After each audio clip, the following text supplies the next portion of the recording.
Ya. Hola, buenas tardes. Hoy vamos a conversar con dos historiadoras que son parte de la red de historiadoras feministas y que prontamente va a aparecer un libro llamado Históricas, que habla sobre los movimientos feministas y de mujeres en Chile desde 1850 a nuestros días. Entonces, vamos a empezar conversando con Carelia Cerda. Ella es coordinadora de la red de historiadoras feministas, magíster en Historia por la Universidad de Tarapacá. Sus principales líneas de investigación son la historia social con perspectiva de género y la historia de las mujeres, realizando trabajos sobre movimientos sociales de mujeres, especialmente en el Iquique salitrero. Es editora de producción de revista Diálogo Andino y docente del Departamento de Ciencias Históricas y Geografías de la UDA. Me resta agregar que su tesis de licenciatura fue sobre el colectivo de lesbianas feministas Ayuquelén, el primer colectivo de lesbianas que nació en Chile. Cari, cuéntanos sobre la red de historiadoras feministas y cuál crees tú que es la importancia del rescate histórico. Hola Cecilia, bueno, primero muchas gracias por esta invitación, un honor volver a compartir contigo espacios. Bueno, la red Historiadoras Feministas nos conformamos el año 2017, estábamos en Valdivia en un contexto del Congreso Historia de Chile, que es uno de los grandes eventos justamente de historia a nivel nacional, que convoca a toda la academia, por así decirlo, y de alguna forma nos fuimos encontrando en distintas mesas, distintas historiadoras, y que necesitábamos hallar como nuestro propio lugar en esa instancia que están súper masculinizadas, y decidimos juntarnos, algunas no nos conocíamos más allá de habernos leído alguna vez, y en un ambiente más ameno, obviamente, más distendido, concordamos en que sería bueno propiciar un espacio para que las investigadoras a nivel nacional pudiéramos conocernos, reconocernos, intercambiar saberes, poder formar equipos de investigación, y desde ahí entonces surge esta idea de generar la red de historiadoras. Entonces ya al final de la reunión que ampliada que hicimos llegaron más de 50 historiadoras, y comenzamos a trabajar. Desde el año 2017 que llevamos un activismo bastante importante tanto dentro como fuera de la academia. Generamos el primer Congreso de Historiadoras en Chile, que se hizo el año 2018. Y nos hemos ido vinculando a nivel regional también con nuestros territorios, con nuestras propias realidades regionales. Tenemos presencia en el sur, ya en Concepción, Valdivia, Santiago, por supuesto, la quinta región, y acá en este norte árido de Iquique y Arica. Y bueno, creemos una de las principales comunidades, fuerzas que nos motiva a nosotras desde el feminismo y desde la historia feminista justamente, es que no sean ya los grandes relatos escritos desde y por la masculinidad justamente quienes hablen de nosotras en la historia, sino que en voz propia podamos nosotras levantar justamente las memorias, las experiencias, como justamente persigue este libro. Por ende, desde ahí nos paramos como hacia una investigación desde lo colaborativo, ya desde el trabajo entendido no como riñéndonos como competencias, sino más bien en la colaboración, para justamente acercar y difundir la trayectoria, la participación y la presencia de la diversidad amplia de mujeres en los grandes procesos en nuestro país a nivel, dígase, como público-privado, o sea, tanto en lo político, en lo económico, en lo cultural, como también desde la vida privada, las sexualidades, etc. Esa es más o menos nuestra perspectiva. Y cuéntanos ahora de la importancia de hacer rescate histórico. La importancia es como, bueno, enlazando lo que te decía recién, justamente es que la historia está tradicionalmente escrita por hombres, ¿ya? Y que hablan justamente aquellas cosas realizadas por hombres. Entonces, en Chile, el rescate que hemos hecho las historiadoras ha quedado muy en segundo plano, entonces vamos peleando tanto el espacio en la academia desde la investigación histórica de mujeres y desde nosotras, y que lo consideramos esencial para que ampliar el espectro del conocimiento y, por supuesto, al minuto de que nosotras podemos rescatar nuestro propio pasado de las mujeres bueno, digas en Chile o en la historia en general, porque no solamente esto pasa con las historiadoras chilenas. Generamos esta sintonía o este vínculo que se genera entre presente y pasado, entre la cohesión como colectividad, ¿cierto? El refuerzo de nuestras identidades también, en el sentir y en el darnos cuenta de que nuestras acciones no son como islas en el tiempo, que no están aisladas ni fragmentadas, sino que hay una continuidad en la historia de distintas rebeldías, distintas resistencias y formas justamente de oponerse a la opresión patriarcal. Ok, entremos ahora en materia y conversemos del libro Históricas, que me parece sensacional. El recuento de casi 170 años, increíble, un trabajo titánico, me imagino. Entonces presentemos a Panchiva Barrientos, que es historiadora feminista y doctora en filosofía de la Universidad de Chile. Trabaja en torno a la necesidad de tensionar los imaginarios de género y las sexualidades, repensando con ellas la posibilidad de acercarnos a las nociones de diferencia, identidad y experiencia. Desde enero del 2010 dirige el proyecto Biblioteca Fragmentada, biblioteca virtual feminista que busca ensayar nuevas formas de compartir y difundir textos libres sobre feminismo, sexualidades y géneros disidentes a través de Internet. Pachi, cuéntanos tú cómo nace Históricas, cómo es tu participación. Tú desarrollaste el capítulo 4 que habla sobre reflexión teórica sobre feminismos actuales. Sí, bueno, hola Cecilia, es un gusto poder estar en la conversación, pero sobre todo es un gusto poder encontrarme contigo, aunque sea por este Zoom, porque es siempre muy emocionante conocer a lesbianas activistas de otros tiempos. Así que, bueno, muchas gracias por ese activismo y por ayudarnos a impulsarnos a vivir desde otros lugares también la sexualidad y el género a partir de ese trabajo. Gracias. Bueno, sobre el libro, la verdad es que es un trabajo raro, porque es un trabajo colectivo. O sea, cada capítulo tiene unas autoras, que son las personas que están a cargo de la escritura de ese capítulo, son las que se hacen cargo de ese capítulo, pero a diferencia de otros trabajos de este tipo en los que yo he trabajado, acá todos leímos todo. O sea, nos leímos y nos corregimos y nos hicimos comentarios y nos hicimos preguntas sobre lo que cada uno estaba escribiendo, y eso es súper rico también, y da cuenta de la forma en que nos articulamos como equipo para trabajar.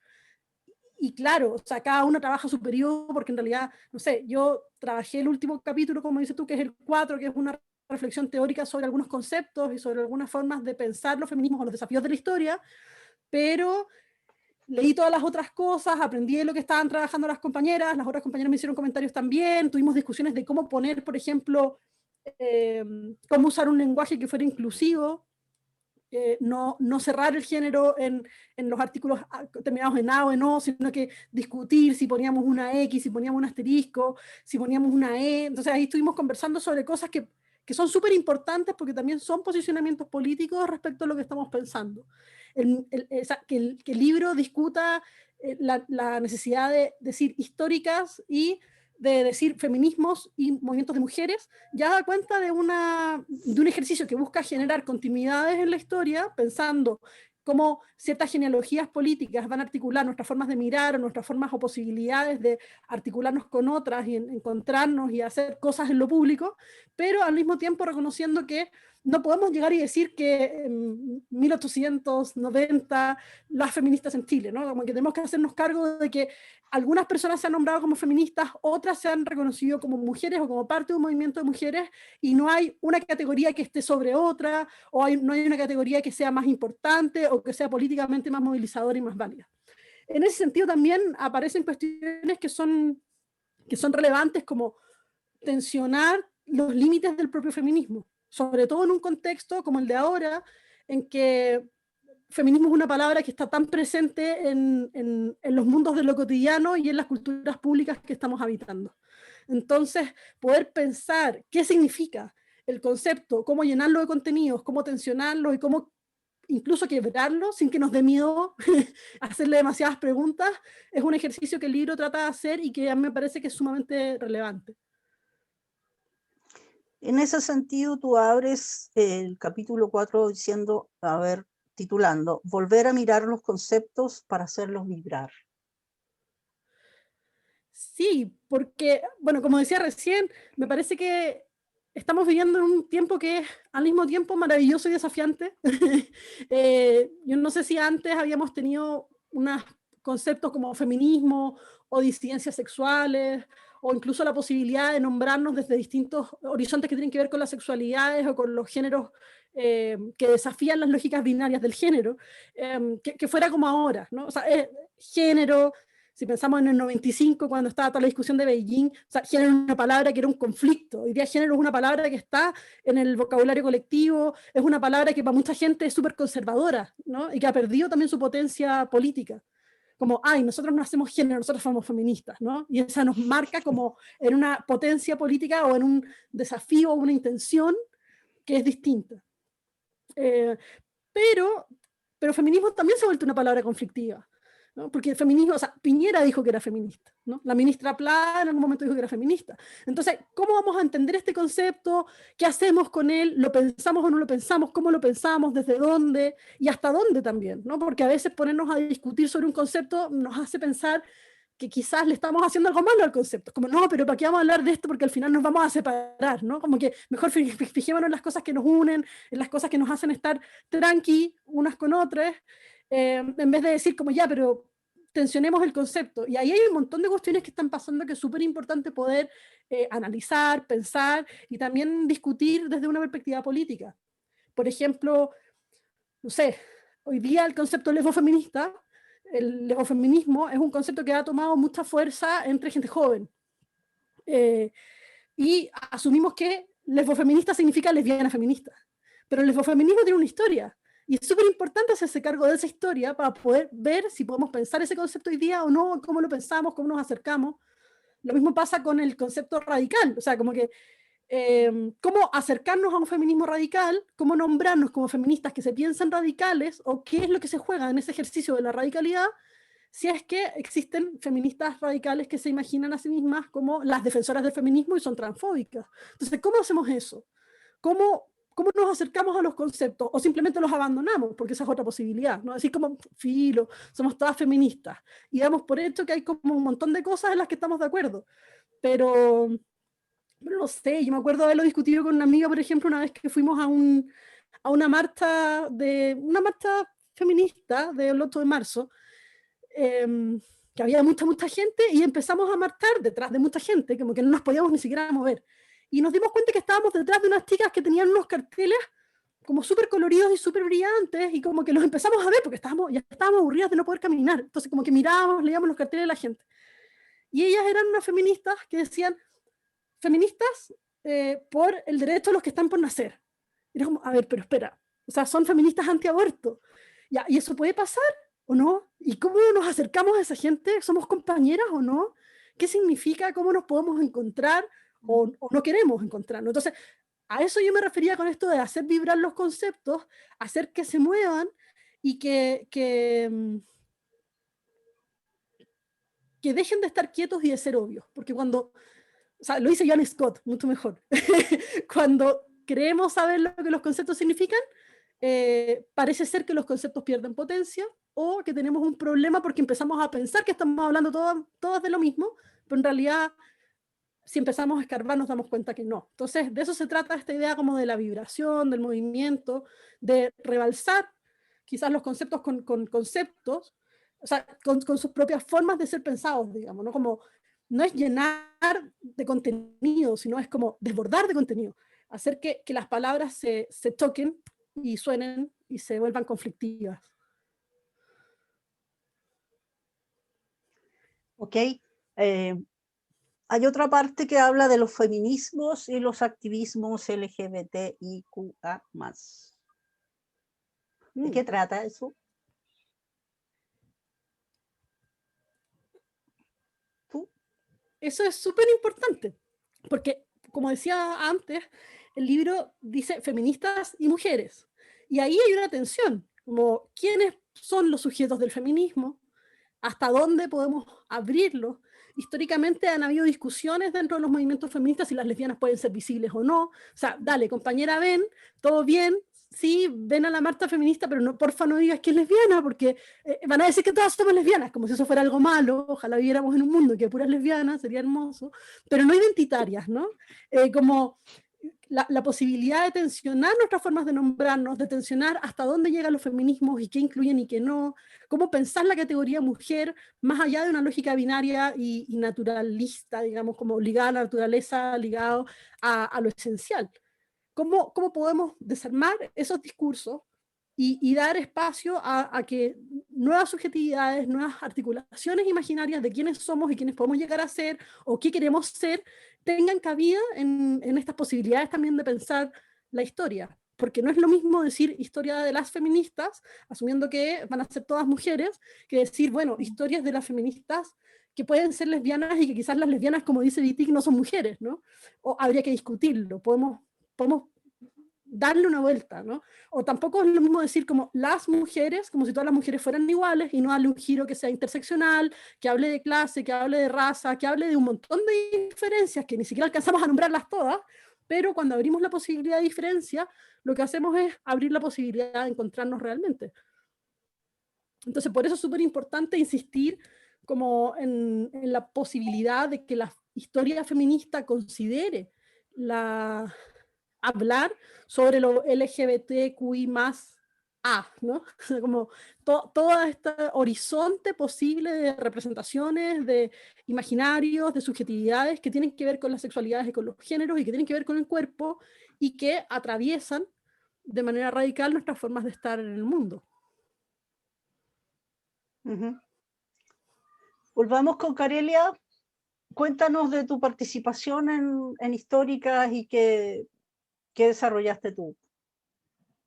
Bueno, nosotros trabajamos en el equipo con la Ana Galvez, que es la coordinadora del libro. Justamente con ella se contacta Julio Pinto y la gente de LOM para proponer esta iniciativa de grosso modo y nosotras presentar qué podríamos escribir y cómo debe estar estructurada. Junto a ella, junto a la María Estela Toro, nosotros trabajamos en el primer capítulo, que es básicamente las primeras formas en que aparecen los movimientos de mujeres y feministas en Chile, en 1850 aproximadamente. Estamos situando a las primeras mujeres, justamente como lo decía la Panchiva, que no necesariamente se sitúan desde el feminismo, pero comienzan un andar que después se va también a entrelazar, principalmente en torno a la educación y en torno al voto, que son dos demandas que no nacen como una demanda feminista y que después se van a ir imbricando con otras diferentes vivencias, diferentes identidades y que confluyen justamente ya en el siglo XX en una lucha que emblemáticamente es como considerada una de las más fundamentales en el andar del feminismo en Chile, ya que va a ser la lucha por el sufragio de mano del Mensch.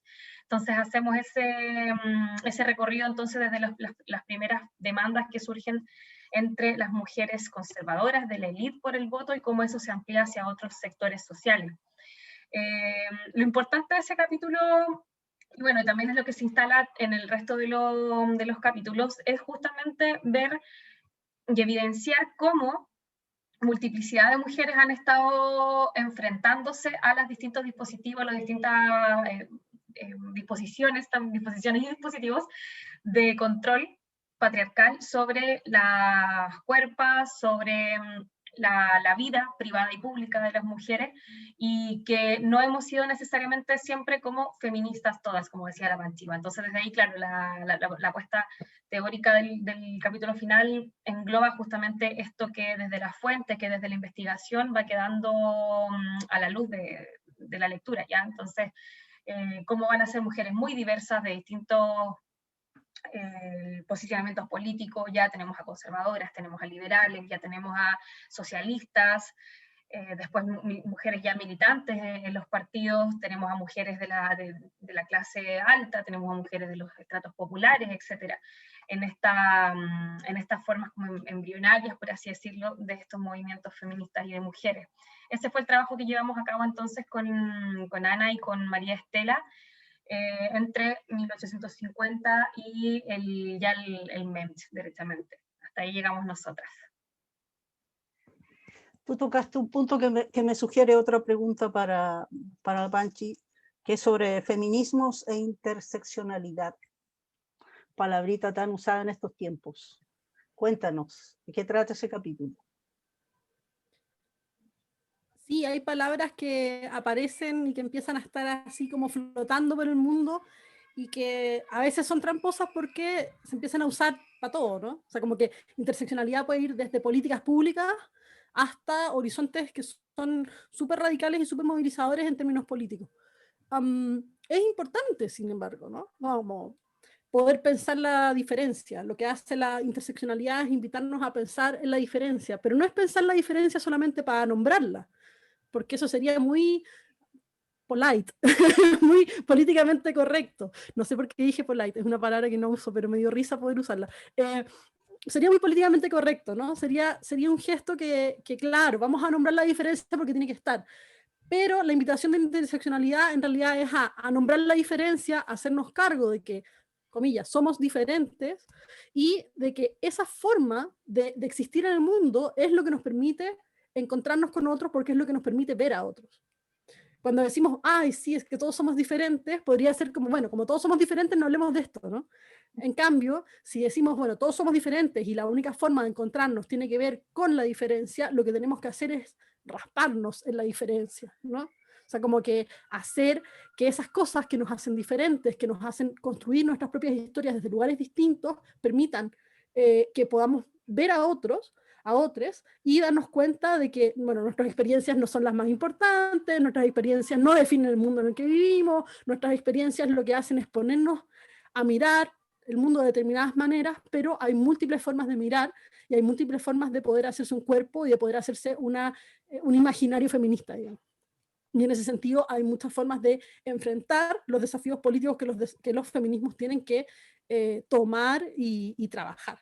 Entonces, ahí podemos empezar a, ya voy a usar la palabra fea, pero empatizar o a construir mecanismos de reconocimiento y de participación y de encuentro que sí permitan articulaciones colectivas que sean movilizadoras, que no solamente reconozcan la diferencia, sino que la vuelvan operativa, la permitan trabajar y nos permitan también sanarnos, digamos, en ese contacto de las diferencias que es duro, porque no es como, ay, vamos a hablar de diferencias, no, cuando uno habla de diferencias habla de cosas que son dolorosas, de cosas que a veces son vergonzosas, de cosas que son difíciles de agarrar, digamos, pero cuando lo hacemos y hacemos ese esfuerzo, podemos construir con otros.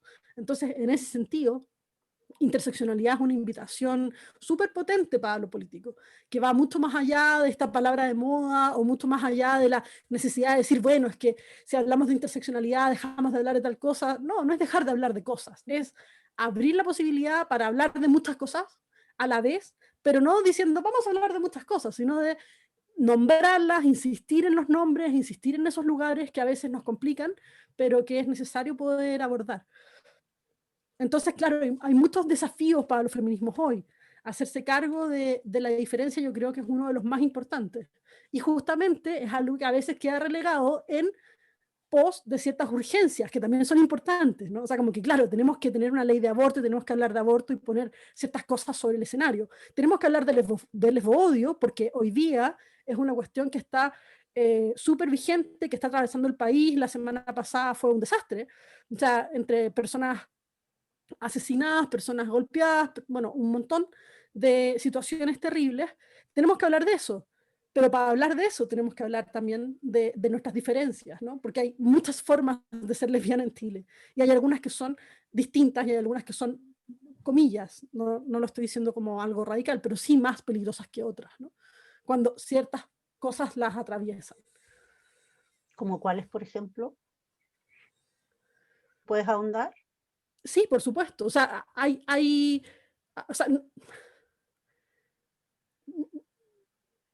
lugares en que es más difícil ser lesbiana, hay situaciones que te ponen en posiciones más expuestas que otras. O sea, no es lo mismo ser, no sé, pongamos un ejemplo como radical, una académica una académica que vive en un barrio piola y que en realidad se ve como una mujer cisgénero, a ser una lesbiana camiona, que claramente, solamente por pasearse por la calle, es apuntada o es vista o es puesta en situaciones que son más complejas, ¿no? Tampoco es lo mismo ser reconocido como un cuerpo blanco mestizo en un país como Chile, que es súper racista, a ser un cuerpo marcadamente racializado, entendiendo que todos los cuerpos son racializados, pero racializados en los términos de una diferencia, y ser lesbiana en ese contexto, que no. Entonces hay un montón de factores que hacen que las vidas de ciertos sujetos sean más complejas, ¿no? No es lo mismo ser una lesbiana que tiene hijos o una lesbiana que no, digamos, ¿no? Y eso lo sabemos y ha sido súper importante también para la articulación de los movimientos de lesbianas en Chile. o sea, yo me acuerdo hace muchos años atrás, hacia el 2012, ya, o sea, para mí son muchos años. La Cecilia se ríe y dice, como eso no fue hace tanto tiempo, Mantío. Hace, no sé, el 2010, ¿no? Cuando íbamos a las marchas en ese tiempo, en las marchas de la diversidad, creo, 2009, 2010, y las lesbianas de las otras familias iban a la marcha, eran parte de la marcha, pero se ponían una máscara, ¿no? Muchas iban con unas máscaras máscaras de arcoíris, así como unos antifaces. Y mucha gente decía, pero ¿por qué andan con antifaces? Si esto es un espacio público, hay que poner la cara, hay que poner el cuerpo. Y es como, ya, sí, o sea, dale, pongamos el cuerpo, pero ellas están siendo vigiladas y el Estado atenta contra sus derechos de maternidad. Entonces, lo que se están jugando al ir a la marcha es súper distinto a lo que se juega, no sé, un estudiante X que está yendo a la marcha y como que, claro, lo que tiene que hacer es esquivar las cámaras para que después sus papás no los vean en la casa, no sé. No estoy diciendo que sean formas de violencia que se puedan jerarquizar, ¿no? Pero sí son formas de existir que es necesario pensar de manera diferenciada, porque ponen a los sujetos de manera distinta en lo público y les permiten moverse y hacerse cuerpos y volverse políticos desde horizontes que son diferentes. No estoy diciendo que uno sea más difícil que otro necesariamente, pero sí que hay formas de exposición en las que se juegan situaciones que son distintas y tenemos que hacernos cargo de eso, porque a veces los movimientos se vuelven súper vigilantes, es como, ay, pero traición, ¿por qué no hizo tal cosa? Y es como, ya, porque hay gente que no puede hacer lo mismo nomás, o que al hacer lo mismo se expone de maneras que son muy radicales, ¿no? Claro. Carelia, y a propósito de lo que estábamos conversando, a ti, yo siempre he tenido la duda, ¿qué te motivó a hacer tu tesis sobre la Yuki? Porque, o sea, que una hetero hable de lesbianas, no sé, me motiva la pregunta, ¿qué te motivó? Sí, mira, esa tesis, bueno, que también como igual que la Panchi, eso fue hace para mí muchos años. Sí. Sí, y ahora también miro hacia atrás, claro, y cómo van cambiando las cosas en lo que uno investiga, todo, y no pierdo el cariño y no pierdo por todo lo que ese año hicimos, porque trabajábamos, o sea, te entrevisté a ti, a la Su, a la Lili, entonces fue súper enriquecedor. Y claro, la motivación, o sea, aparte primero por esta curiosidad y que para mí fue una verdadera sorpresa, o sea, pillarme como en la prensa, así como buscando, ya, quiero, o sea, acotando el tema, mujeres en dictadura son muy grandes, pero ¿qué va haciendo como la diferencia, qué va haciendo como buscando como los quiebres justamente dentro del mismo discurso feminista?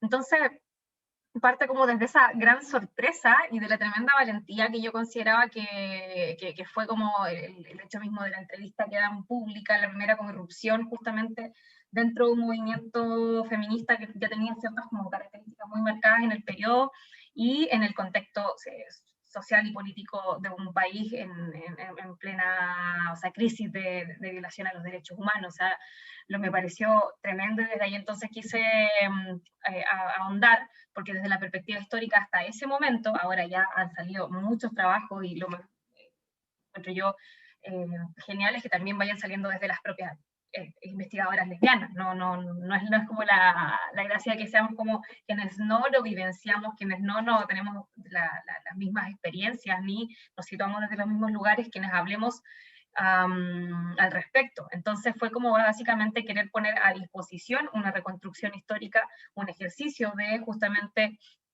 académico, de recolección de fuentes, de cruce de fuentes, y básicamente esa era la motivación. Nunca, por supuesto, apropiarse de un discurso que desde la heterosexualidad es totalmente ajeno, o sea, no me pertenece, pero sí siempre las ganas de poner como todas estas herramientas que uno adquiere en la formación como en la formación académica, a una temática y unas sujetas que son ustedes mismas que justamente hasta en un minuto desde la historiografía se había trabajado muy poco. Entonces, por ese lado fue la motivación y bueno, o sea, le tengo mucho cariño a ese trabajo, fue muy enriquecedor. Para nosotras fue, creo que yo sigo sosteniendo que creo que es la mejor tesis de licenciatura en historia que habla de nosotras, porque han habido muchas más después. Yo sigo siendo tu fan, Carelia. Y tú ya, gracias. Chiquillas, ¿quieren agregar algo más sobre el libro Históricas? Dale. ¿Te muteaste? El micrófono. Sí. El micrófono, Panchi. Remarcar que... Dale. Remarcar que es un libro para público general, ¿ya? Porque claro, a veces uno dice, oh, es un libro de historia, no, yo no voy a leer eso porque qué fome. No, es un libro pensado para que pueda ser leído por distintas personas en distintos contextos. Nos interesa que se pueda insistir sobre eso y que se pueda pensar desde ese lugar, porque también la historia es una cuestión que es para todo el mundo, debiera ser para todo el mundo, ¿no? Y hay formas de escribir que a veces distancian mucho a posibles lectoras y lectores, entonces como que es importante poder insistir en que no, este es un libro de público general, es un libro que esperamos que pueda ser usado por personas de distintas edades, en distintos lugares. Bueno, ahora se puede encargar por internet, entonces también es bueno porque puede llegar a cualquier parte, y además van a haber varios lanzamientos que van a hacer, o varias actividades en torno al libro que van a ser virtuales, entonces eso también nos permite jugar con los espacios, con estas fronteras, con los tiempos, ahí pasan un montón de cosas que son interesantes también. Súper, súper. Chicas, se nos avecina el 8 de marzo. ¿Cuáles son sus expectativas? ¿Cómo lo ven en este momento de pandemia, post-estallido? ¿Cómo creen que va a ser este próximo 8 de marzo? Mira, yo creo, bueno, un poquito para cerrar la idea que decía la Panchi justamente del libro, eso es importante. Nosotras, uno de los objetivos que surge también, o sea, lo compartimos con LOM, es sacar la academia de la academia, ya que también esto empiece a llegar al público general, a las propias mujeres, que es lo más importante, el conocer nuestro propio pasado, justamente para perspectivar muchos mundos posibles, mejores mundos, mejores futuros. Y esa es como también la intención del libro, es para todo público, no hay que ser un especialista en historia, no queremos tirarnos más libros y artículos entre nosotros, sino que ya abrir esto. Y respecto del 8 de marzo, bueno, creo que el año pasado, previo a la pandemia, o cuando recién la pandemia comenzaba, fue yo creo la marcha más grande en el contexto del estallido, o sea, se habla como del 25 de noviembre, la más grande de Chile, sí, pero en términos de marcha, por así decirlo, no separatista, pero que fue más de 1 millón de personas, pero la marcha del 8 de marzo fueron 2 millones de mujeres. Entonces, también ahí tenemos una tensión, creo yo, en el relato sobre el pasado, o sea, el pasado muy presente todavía del estallido, en que hay que trasladar un poquito el sentido de cuál fue la marcha más grande, y fue la del 8 de marzo. Y creo que este año la pandemia un poquito juega en contra, yo creo, con lo que va a ser la masividad en las calles. Pero no sé hasta qué punto, porque igual hay convocatorias a lo largo de todo Chile, yo creo que vamos a hacer muchas las que vamos a marchar, vamos a intentar ahí con todos los resguardos y medidas de seguridad, pero en términos políticos y en el alcance más allá de salir o no ese día, creo que la diversificación de feminismos que se dejó ver justamente en la última marcha, o sea, multigeneracional, multiclasista, o sea, con las críticas que podemos hacer al respecto, pero muchas mujeres, como se dice siempre, de Plaza Italia para arriba, también vinieron a la marcha. Gente que en su vida había marchado. Entonces, en términos políticos, creo que nos marca, claro, en un año pandémico, justamente la posibilidad de pensar hacia dónde van los feminismos, hacia dónde o cómo también construir teorías feministas desde nuestra propia realidad nacional, realidad sudamericana, desde ahí como un poco también no descuidar esos aspectos. Yo creo que es sumamente importante como en la proyección política de los feminismos en Chile, como no descuidar el hacer teoría, el reinventarnos las teorías, el deshacerlas y rehacerlas una y mil veces. Y al menos creo que es una preocupación respecto de que muchas veces tenemos muchas consignas, tenemos muchas ganas de salir a la calle, pero la reflexión teórica la tenemos un poquito en la saga. Yo creo que este año, que va a ser quizás un poquito más en la casa, por así decirlo, las manifestaciones también debiesen darnos paso a justamente trabajar esos aspectos. Pero yo creo que la fecha desde los últimos 3 o 4 años ya se instaló como uno de los grandes días, por así decirlo, grandes acontecimientos en el calendario de los movimientos sociales, no solamente de mujeres, y que este año, pese a la pandemia, va a tener incidencia en lo que sigue de aquí en adelante, en plena pandemia y pospandemia. Muchas gracias, Carelia. Chicas, se nos acaba el tiempo. Panchi, ¿tú quieres agregar algo? Está sin micrófono. Sí, yo quiero agregar, bueno, que la gente puede leer el libro, pero puede compartir el libro también. Una cosa es leer y otra cosa es leer con otras.